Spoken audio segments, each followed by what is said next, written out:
¿Cuántas veces has sentido mariposas en el estómago antes de algo importante? ¿O has notado que cuando estás bajo mucho estrés, tu digestión se desordena completamente? ¿O que hay días en que simplemente te sientes con la mente nublada, sin energía, sin claridad? ¿Y no sabes por qué? La mayoría de las personas asume que eso es estrés o cansancio, o simplemente cómo funciona su cuerpo. Pero hay una explicación biológica mucho más profunda. Y tiene que ver con algo que la ciencia lleva décadas investigando y que apenas en los últimos años está empezando a llegar a la consulta médica convencional. Tu intestino y tu cerebro se hablan en tiempo real y la salud de esa conversación determina mucho más de tu vida de lo que imaginas. Me llamo la doctora Valeria Montoya. Soy médica internista con especialización en gastroenterología funcional y hoy te voy a explicar algo que cambió completamente la forma en que entiendo la salud de mis pacientes y que puede cambiar también la forma en que entiendes la tuya. Quédate hasta el segmento 4 de este video, porque ahí es donde voy a mostrarte los mecanismos concretos por los que la salud de tu intestino puede estar influyendo directamente en tu estado de ánimo, tu memoria y tu riesgo de desarrollar enfermedades neurológicas. No es metáfora, es biología documentada.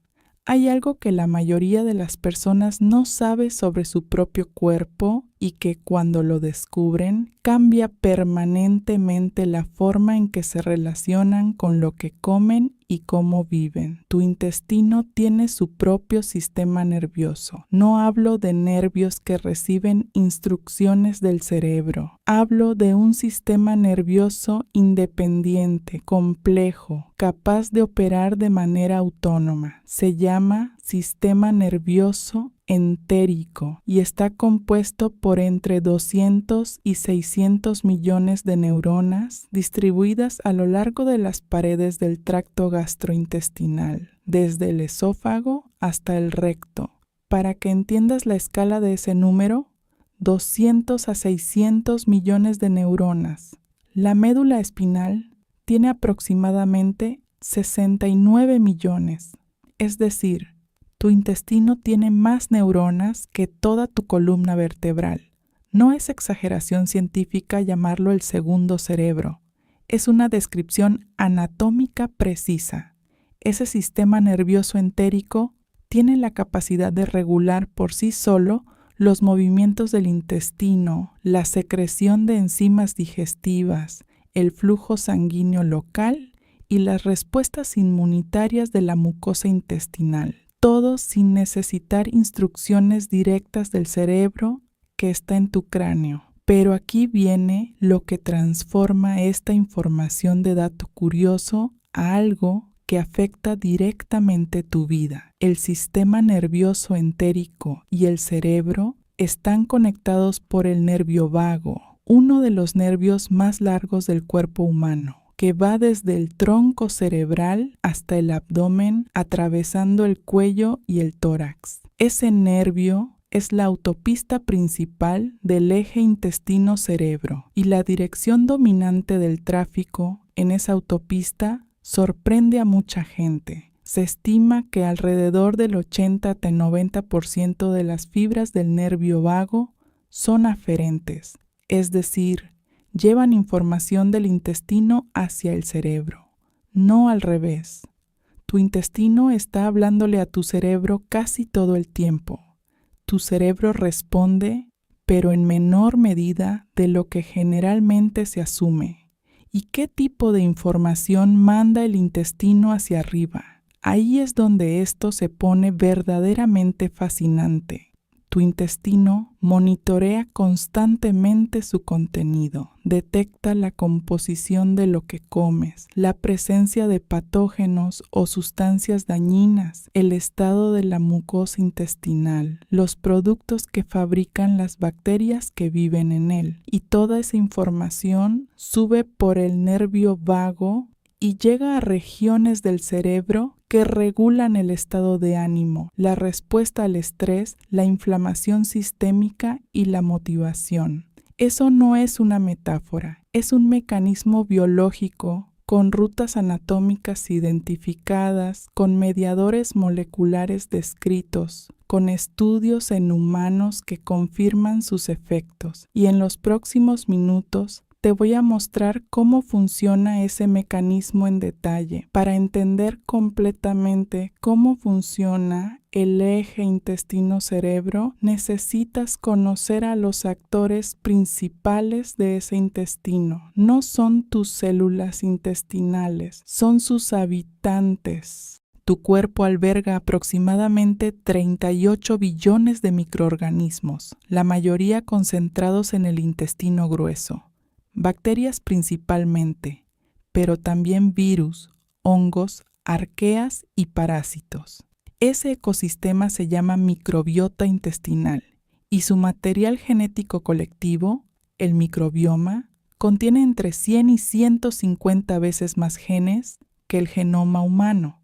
La microbiota no es pasajera, es activa, metabólicamente activa. Produce cientos de moléculas que entran en circulación, cruzan barreras biológicas y llegan a tejidos y órganos distantes, incluido el cerebro. Déjame mostrarte 3 de esas moléculas porque cada una de ellas tiene una historia que te vas a impactar. Primera, la serotonina. Se la conoce popularmente como la molécula de la felicidad y hay algo sobre ella que casi nadie que no sea especialista sabe. El 90% de toda la serotonina del cuerpo humano se produce en el intestino, no en el cerebro. Las células enterocromafines del intestino, estimuladas en parte por señales de la microbiota, son la principal fuente de serotonina del organismo. Esa serotonina intestinal no cruza la barrera hematoencefálica directamente, pero regula la motilidad intestinal, activa el nervio vago y modula la señalización hacia el cerebro de formas que los investigadores todavía están mapeando. Segunda, los ácidos grasos de cadena corta, principalmente butirato, propionato y acetato. Las bacterias intestinales los producen al fermentar la fibra dietética que tú comes y son posiblemente las moléculas más importantes que produce tu microbiota para la salud cerebral. El butirato, por ejemplo, es la fuente de energía primaria de las células del colon, pero además tiene efectos sistémicos documentados. Regula la permeabilidad intestinal, modula la respuesta inflamatoria, influye sobre la activación de células inmunitarias que circulan hasta el cerebro, y estudios recientes muestran que puede cruzar la barrera hematoencefálica e influir directamente sobre la expresión génica de células cerebrales. Tercera, GABA y precursores de neurotransmisores. Ciertas bacterias intestinales, en particular algunas especies de Lactobacillus y Bifidobacterium, producen o estimulan la producción de GABA, el principal neurotransmisor inhibidor del sistema nervioso central, el que regula la ansiedad, el sueño y la respuesta al estrés. Además, bacterias intestinales producen precursores de dopamina y noradrenalina, incluyendo el EDOPA, la molécula que el cerebro convierte en dopamina y que, cuando falta, produce la enfermedad de Parkinson. Tu microbiota está fabricando los ingredientes de tu estado de ánimo. La pregunta es, ¿qué le estás dando a ella para que pueda hacerlo?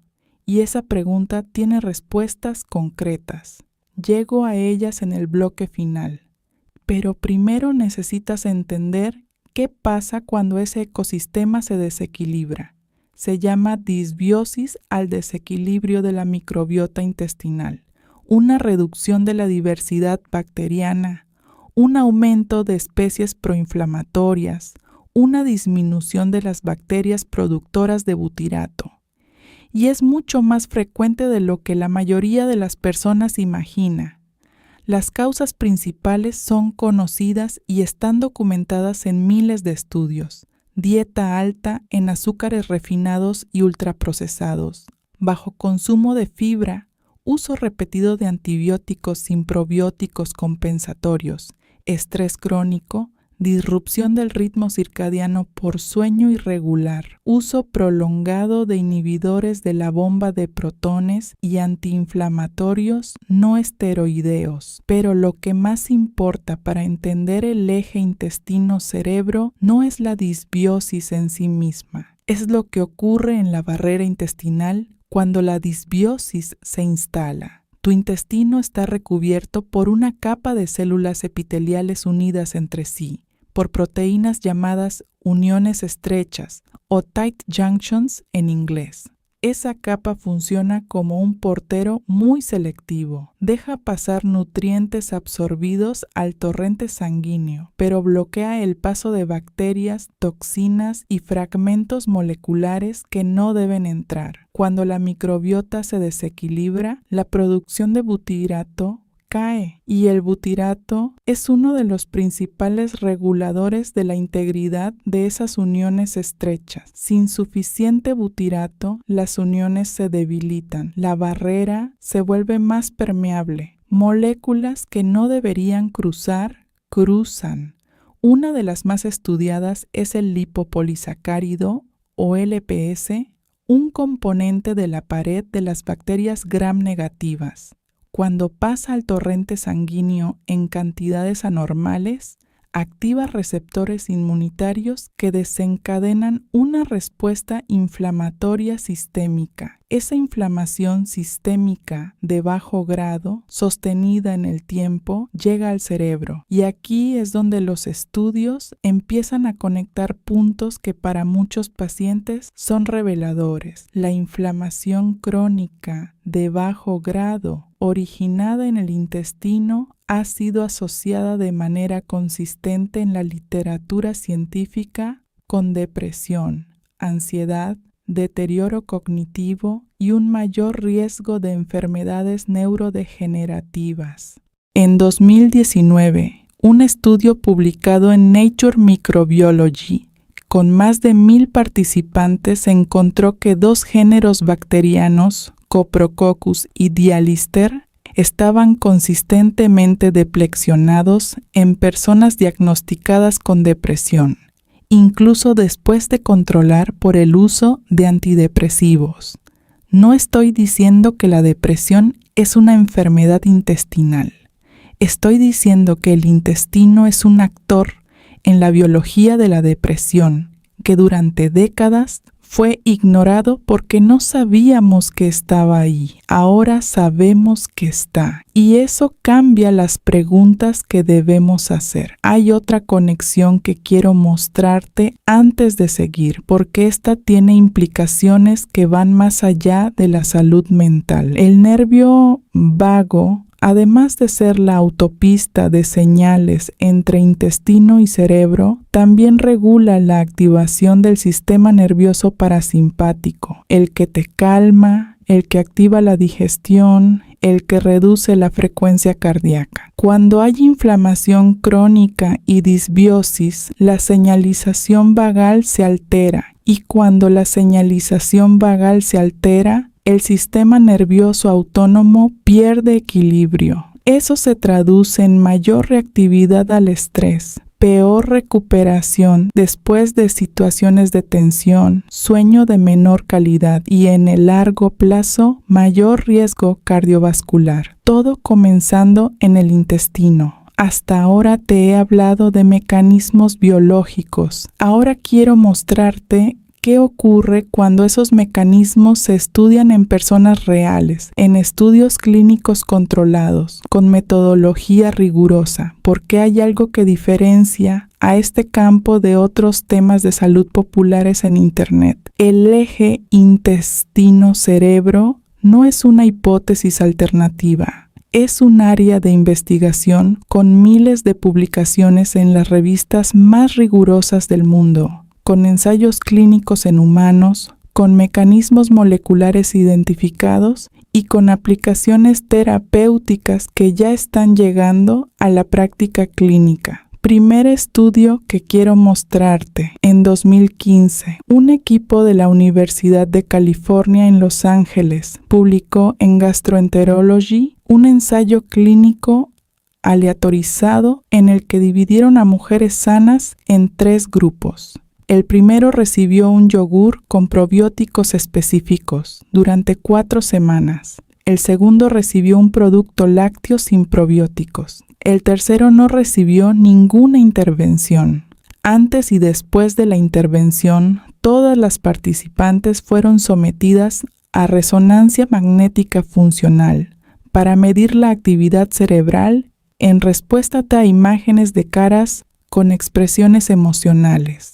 El resultado fue significativo. El grupo que recibió los probióticos mostró cambios en la actividad de regiones cerebrales implicadas en el procesamiento emocional y la respuesta al estrés, incluyendo la corteza prefrontal y la ínsula. Las otras 2 mujeres no mostraron esos cambios. Piénsalo. 4 semanas comiendo un yogur con bacterias específicas produjo cambios medibles en cómo el cerebro procesaba las emociones. No es anecdótico. Está medido con resonancia magnética en un ensayo controlado. Segundo estudio. En 2022, una revisión sistemática publicada en JAMA Psychiatry analizó 34 ensayos clínicos aleatorizados que evaluaron el efecto de intervenciones sobre la microbiota, principalmente probióticos y dieta, en síntomas de depresión y ansiedad.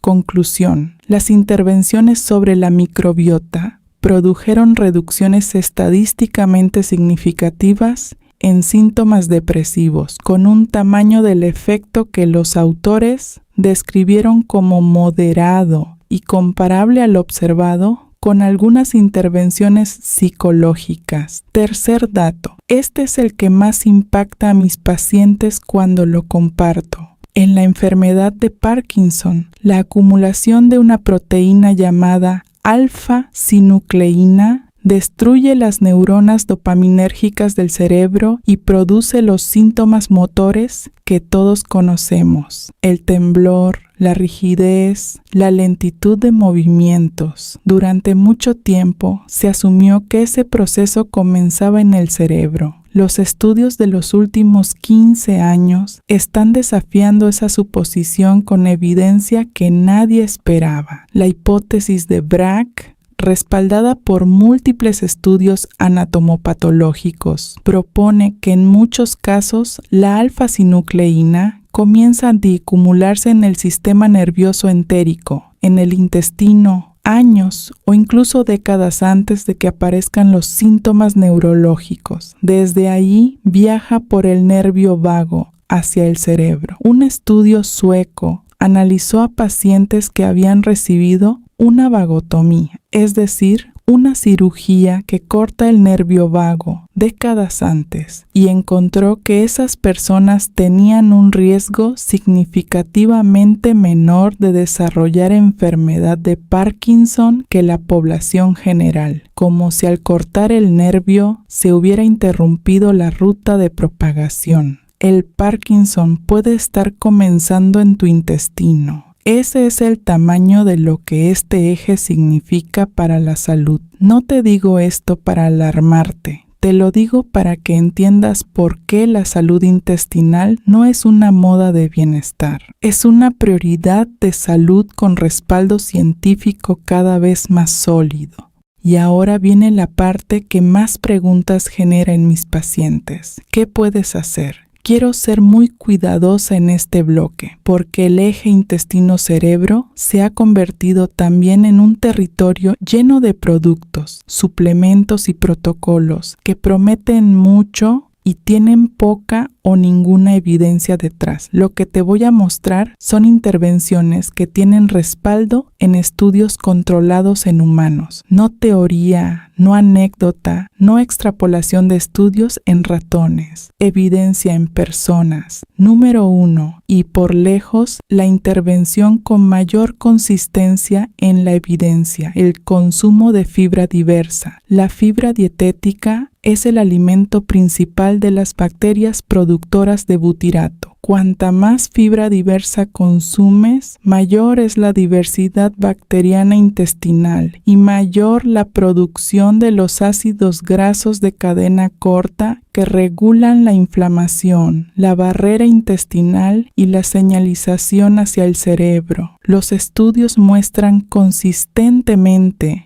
que dietas con 30 o más gramos de fibra diaria de fuentes variadas, no solo de un tipo, sino de frutas, verduras, legumbres, semillas y cereales integrales, producen aumentos significativos en la diversidad bacteriana en tan solo 8 semanas. Una regla práctica que uso con mis pacientes. Trata de incluir 30 plantas diferentes por semana. No significa 30 vegetales distintos cada día. Significa que a lo largo de la semana sumes diversidad, hierbas, especias, frutas, verduras, legumbres, frutos secos. Cada planta diferente aporta distintos tipos de fibra que alimentan distintas bacterias. Número 2. Los alimentos fermentados. En 2021, un ensayo clínico publicado en Cell comparó 2 grupos durante 10 semanas, uno con dieta alta en fibra y otro con dieta alta en alimentos fermentados, yogur, kéfir, kimchi, chucrut, kombucha. El grupo de alimentos fermentados mostró aumentos significativos en la diversidad bacteriana y reducciones en 19 marcadores inflamatorios, incluyendo citoquinas proinflamatorias implicadas en depresión y deterioro cognitivo. Importante, los alimentos fermentados no son todos iguales. Los pasteurizados, como muchos yogures comerciales procesados térmicamente después de la fermentación, no contienen bacterias vivas. Busca productos con cultivos activos declarados en la etiqueta. Número 3. La gestión del estrés.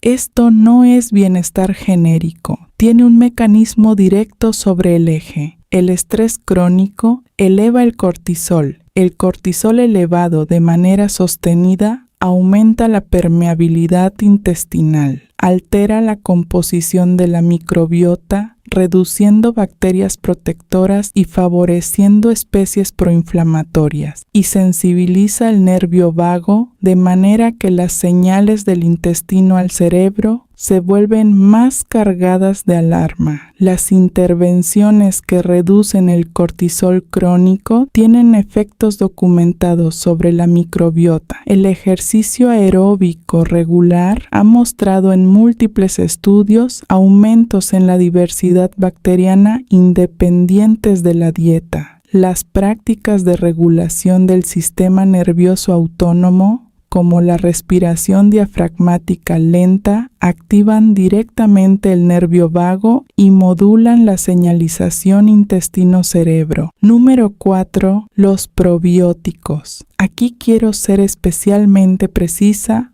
porque es el área con más confusión. No todos los probióticos tienen el mismo efecto. El efecto depende de la cepa específica, la dosis, la duración de la intervención y el estado de base de la persona que los toma. Los estudios que muestran efectos sobre el cerebro y el estado de ánimo han usado principalmente cepas de Lactobacillus rhamnosus, Lactobacillus helveticus, Bifidobacterium longum y Bifidobacterium breve en dosis que suelen estar entre 1,000 millones y 10,000 millones de UFC diarias. Lo que sí puedo decirte con claridad es esto: antes de gastar en suplementos probióticos, invierte primero en diversidad dietética. Los estudios muestran de manera consistente que la dieta es el modificador más potente y más duradero de la microbiota. Los probióticos son un complemento útil en contextos específicos, no un sustituto de la alimentación. Quiero terminar con algo que espero que se quede contigo más allá de cualquier dato específico. Lo que comes cambia tu microbiota en días. Tu microbiota cambia la señalización hacia tu cerebro. Tu cerebro cambia cómo percibes el mundo, cómo reaccionas al estrés, cómo duermes, cómo te sientes. Esa cadena es real, está documentada y está completamente dentro de tu capacidad de influir. Si este video te hizo pensar diferente sobre lo que pones en tu plato, compártelo con alguien que lo necesite escuchar y cuéntame en los comentarios. ¿Hubo algo que te sorprendió? ¿Hay algo específico sobre la microbiota o el eje intestino-cerebro sobre lo que quieras que profundice en el próximo video? Y no olvides suscribirte y activar la campana. Leo cada comentario. Nos vemos pronto.